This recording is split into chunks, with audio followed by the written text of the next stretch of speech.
Welcome to Not Milk Never Milk. Subscribe if you're lactose intolerant. In this video, I will show you how to make pumpkin pie. Start by preparing your pie crust. You'll need one 9-inch unbaked pie shell. To ensure a perfectly crisp bottom, blind bake the crust first. Preheat your oven to 375 degrees Fahrenheit and bake the empty shell for about 15 minutes. This crucial step helps prevent a soggy pie, giving you a delightful texture in every bite. Once baked, let it cool slightly before adding the filling.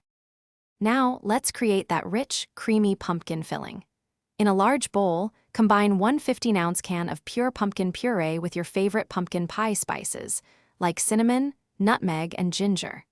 Whisk in 1 cup of heavy cream and 3 large eggs until smooth.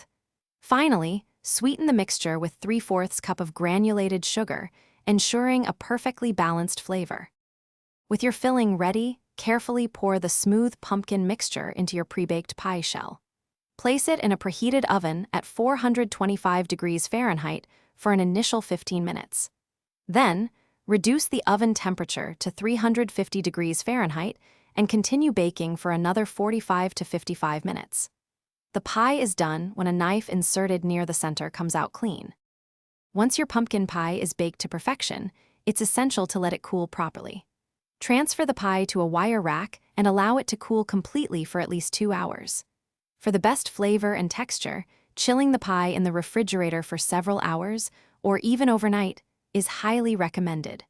Serve your delicious homemade pumpkin pie with a generous dollop of whipped cream or a light dusting of cinnamon. Thanks for watching. If this was helpful, leave a like and consider subscribing. See you next time.